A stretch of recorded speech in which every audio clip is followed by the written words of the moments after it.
Next to me is the 599 GTO, one of the greatest Ferraris ever made. With a screaming V12 and a legendary GTO nameplate, I am truly excited for today's very special review.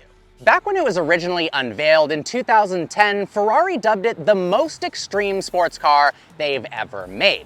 It took inspiration in the name from the legendary 1962 to 1964 Ferrari 250 GTO, perhaps the greatest Ferrari ever made. They both have a front-mounted aluminum V12, a rear-wheel drive layout, only this one makes a hell of a lot more power. Under the hood is a 6-liter naturally aspirated V12 that revs to 8,400 RPM, making it one of the best-sounding Ferraris ever made. It makes 661 horsepower, 457 pound-feet of torque, and can sprint from 0 to 60 in 3.1 seconds thanks to a 6-speed automated manual single-clutch transmission.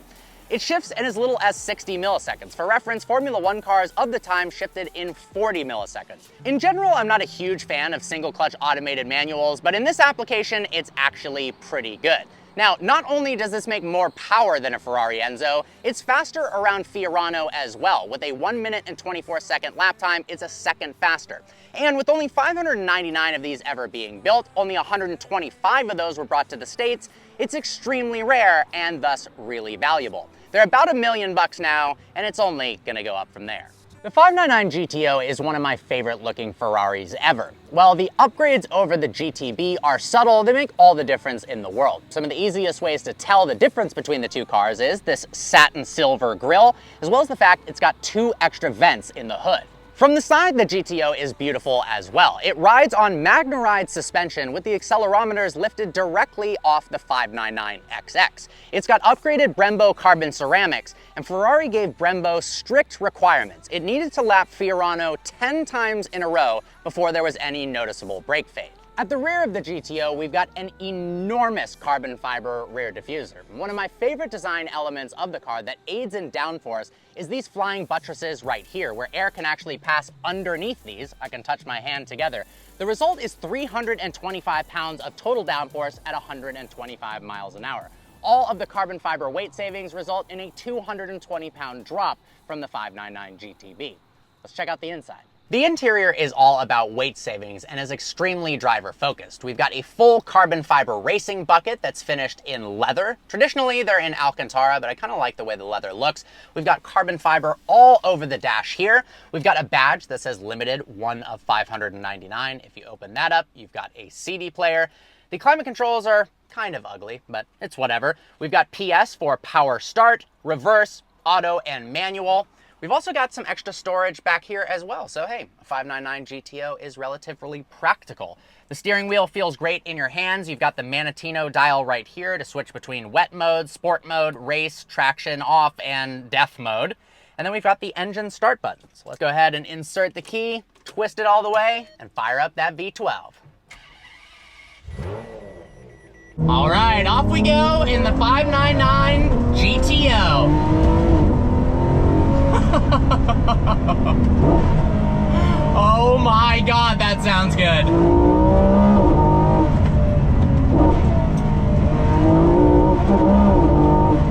That is one of the best sounding engines of all time. Holy crap. I've been excited to drive this for a very long time. Having driven the 812 Competizione and the F12 TDF, this was the predecessor to the TDF, and it is known as one of the best Ferraris ever. Holy crap! Oh, it's an absolute rocket ship, and that V12 sounds so raw. Oh, wow. At 3,500 pounds, it isn't the lightest car by any means, but it still feels pretty nimble.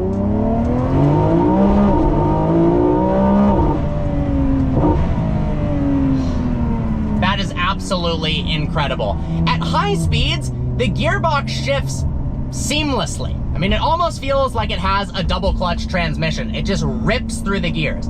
Now, at lower speeds, that's where the single clutch struggles. But I have never driven a car with a single clutch that's this good. The Aventador, the SV, the SVJ, none of them are even close to as good as the gearbox in this 599 GTO. Now, at lower speeds, it does sway you a little bit, particularly in automatic mode in between gear shifts. It almost feels like you're driving a manual, but a little bit kind of jerky.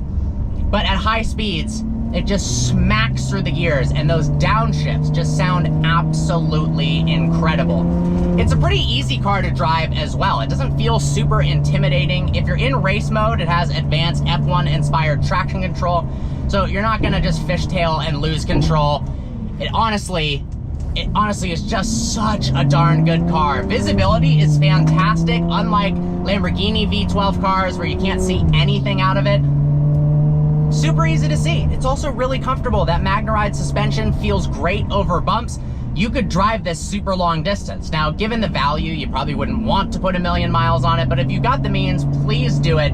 This thing is meant to be driven, and you could comfortably drive it thousands and thousands of miles, hit a whole bunch of racetracks all over the United States or all over Europe, and have a downright blast. Man, the steering wheel is incredible. It's got massive carbon fiber paddles. The instrument cluster is perfectly analog. I love that it's this whitish silver color.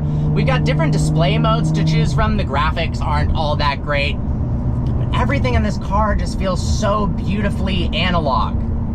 This is one of the greatest Ferraris I have ever driven, honestly. And I thought it would be more intimidating. I thought it would feel a little bit heavier, but it's just an absolute dream to drive. I'm so impressed. Special thanks to the Audrain collection for making this video possible. I just went to their Concours recently. They invited me out. I had an absolute blast. I've got a link to their YouTube channel that makes some awesome videos, as well as their Instagram in the description below, so make sure to check that out as well as the POV drive of this car, because it truly is something absolutely special.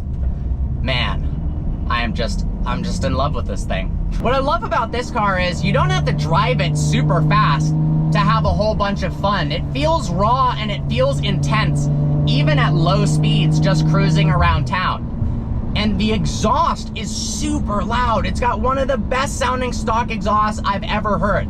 You know, there's cars where people say, oh, the best sounding car is the Carrera GT or the Aventador or the Mercy or whatever. And while that may be the case, usually that requires an aftermarket exhaust for it to be loud enough and for it to sound good enough.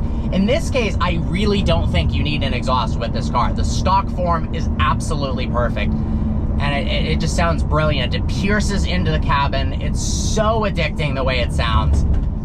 And I love this car. I really love this car. I can't think of any complaints other than, you know, some of the buttons in the interior aren't the prettiest, a little bit plasticky, and then some of the buttons that are kind of rubberized. This is traditional with Ferraris. They get kind of sticky over time, but you can't really care much about that stuff in a car like this. I mean, it's basically a race car for the road. It's a street legal 599XX, and it just puts the most ridiculous smile on your face the entire time. I'm sweating. This thing is insane. Well, guys, I hope you enjoyed today's video. Like always, please browse the channel and subscribe. I look forward to seeing you next video.